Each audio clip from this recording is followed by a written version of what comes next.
tetap jaga kesehatan ya. Kita kan masih dalam pandemi, jadi kita harus terapkan 5M. Ayo Mas Fian pimpin doa.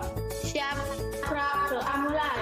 Bismillahirrahmanirrahim. Kalian sudah presentasi? Pun, Oh ya, bagus ya. Sudah terlihat anak-anak? pun. Ya.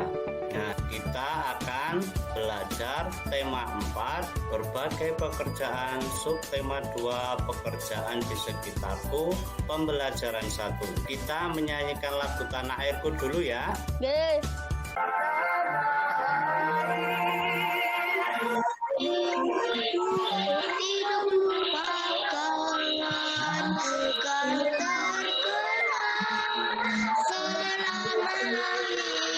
Tepuk semangat. Semangat.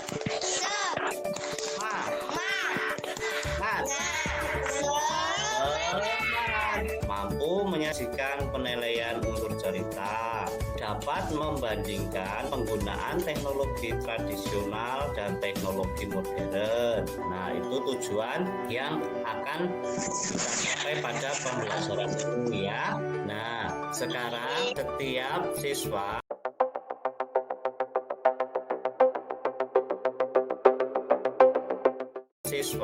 membaca satu paragraf ya. Ya, paragraf pertama dibaca Mas Rama. Bacalah teks di bawah ini dengan seksama. Pak Weli adalah kepala sekolah. Beliau lahir di Labuha, Maluku Utara. Ya, terima kasih Mas Rama. Yang paragraf kedua, Mas Fian. Ia seorang anak yang suka membaca, percaya diri, dan pandai berpidato. Pak Weli ingin Sudin memperoleh pengalaman berharga melalui lomba pidato yang sebentar lagi akan diadakan di tingkat nasional. Ya, terima kasih Mas Fian. Paragraf berikutnya Mbak Siva. Sambil berpikir bagaimana memperoleh dana, andai saja gajinya cukup untuk mendanai Sudin ke kota. Ya, terima kasih Mbak Siva. Kemudian paragraf berikutnya Mbak Zahra. Hingga suatu sore terlintas ide di benaknya. Dipandangnya kebun pisang di belakang sekolah. Sebelum lelang dimulai, para pejabat kagum dan terharu menyaksikan usaha Pak Weli. Sungguh menyentuh hati. Dalam sekejap pisang habis dilelang. Dana yang berkumpul lebih dari cukup untuk memberangkatkan Sudin. Ya, terima kasih Mbak Leli. Yang paragraf terakhir Mas Rafa.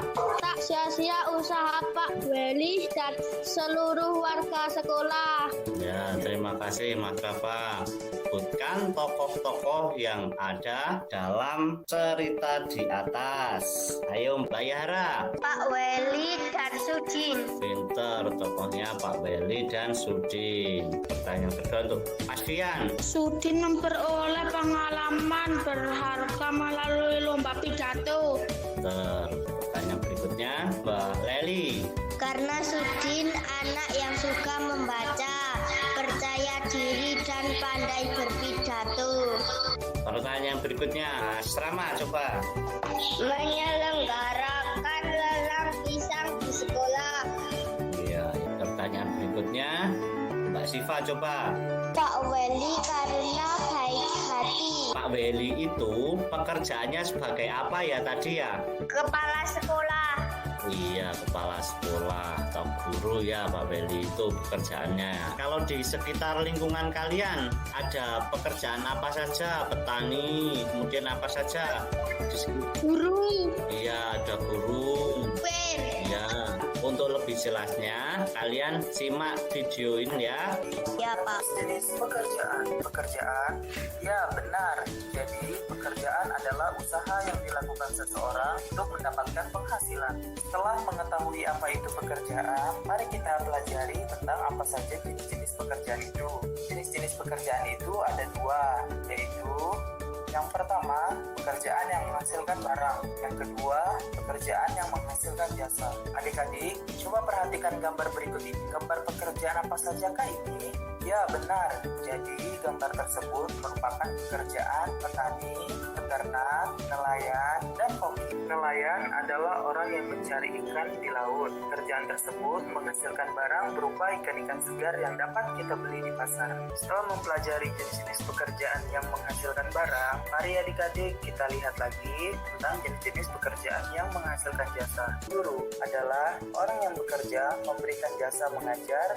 Mari kita menyimpulkan bersama. Apakah adik-adik ada yang bisa menyimpulkan? Ya, jadi pekerjaan adalah suatu usaha seseorang untuk memenuhi kebutuhannya. Dan dari kedua jenis pekerjaan tersebut, terdapat banyak sekali pekerjaan yang dapat kita lakukan. Kita Sudah menyimak video tadi. Sekarang Bapak kasih waktu 5 menit ya.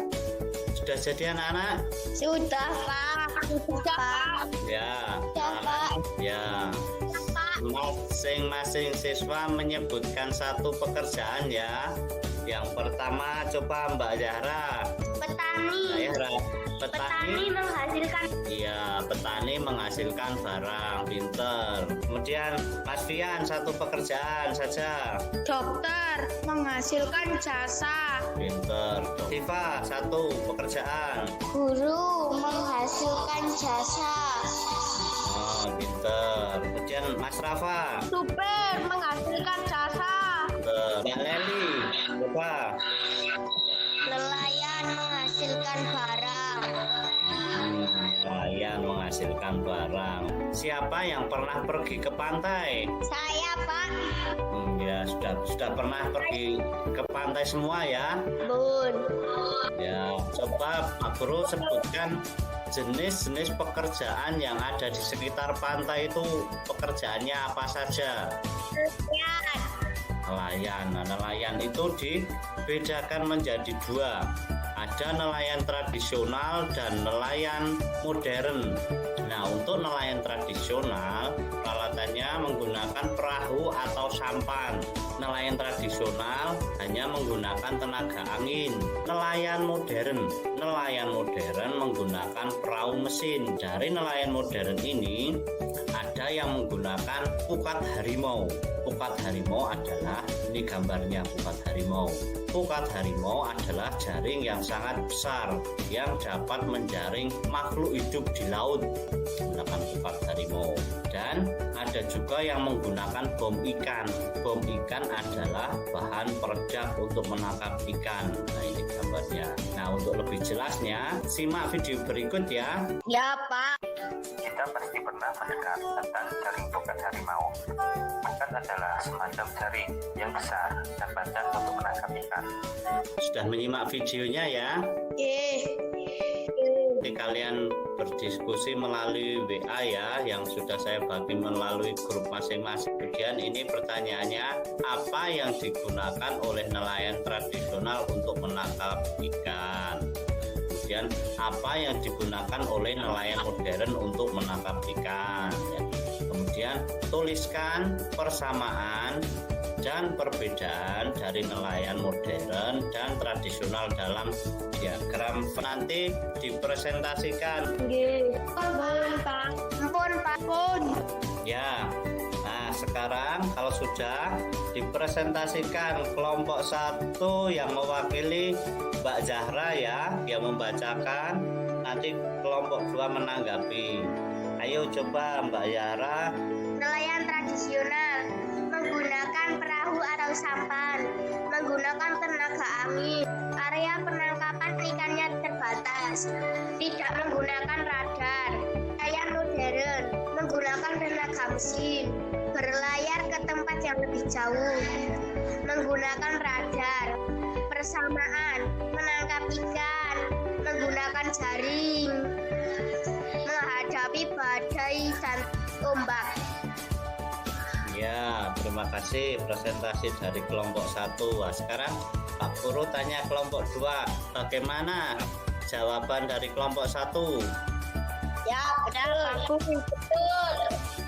Oh ya, kasih aplaus, tepuk tangan buat kelompok 1.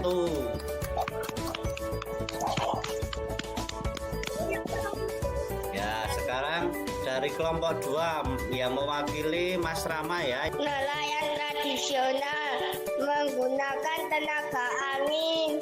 Area penangkapan ikannya terbatas. Menggunakan perahu atau sampan. Tidak menggunakan radar. Nelayan modern menggunakan radar. Menggunakan tenaga mesin. Berlayar ke tempat yang lebih jauh bersamaan, menangkap ikan, menggunakan jaring, menghadap badai dan ombak. Bagaimana tanggapan dari kelompok 1? Baik, Pak. Ya. Bagus, Pak. Ya, terima kasih. Kasih aplaus buat kelompok 2. Nah, ini ada gambar kupat harimau dan bom ikan. Nah, sekarang berdiskusi dulu dengan teman kelompoknya. Ya, silakan dikerjakan. Pun, Pak. Ya. Pak. Ya, Pak. Sekarang kelompok 1 coba yang mewakili Mbak Leli. Ikan kecil ikut terjaring semua. Ya, pinter. Jadi dampak yang terjadi jika pengambilan ikan dengan cara kupat harimau itu ikan-ikan yang kecil itu terjaring semua. Terima kasih untuk kelompok 1. Kemudian untuk kelompok 2 yang mewakili Mas Rafa untuk gambar nomor 2. Ayo Mas Rafa. Ikan mati semua.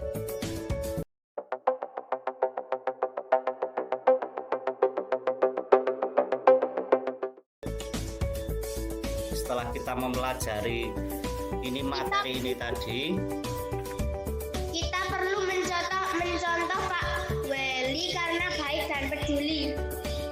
Mbak Zahra. Kemudian apalagi kesimpulannya? Kita juga harus menjaga kelestarian sumber daya alam. Mbak Leli, terima kasih, pinter. Apalagi? Tidak boleh menggunakan tongkat harimau. Pinter, terima kasih Mas Rama. Apalagi kesimpulannya? Tidak boleh menggunakan dam ikan. Dari kesimpulan untuk pembelajaran hari ini, jiwa patriotisme perlu dipupuk dan dikembangkan melalui penanaman karakter dan pembiasaan baik yang dilatih dari sejak dini. Kemudian kita juga harus senantiasa menjaga kelestarian sumber daya alam agar ekosistem tetap terjaga dan keseimbangan lingkungan tidak terganggu.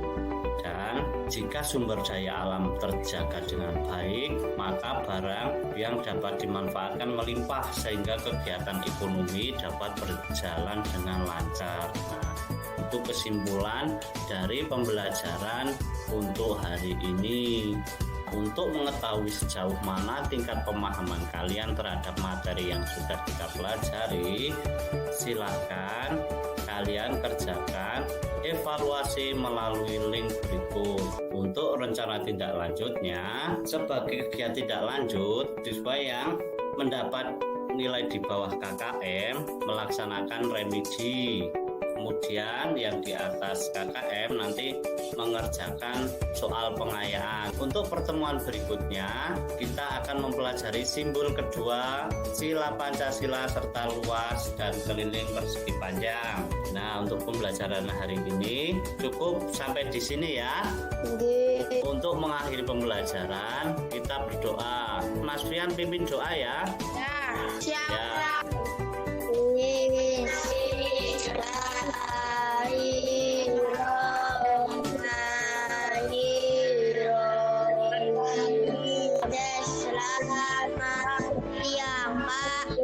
Selamat siang.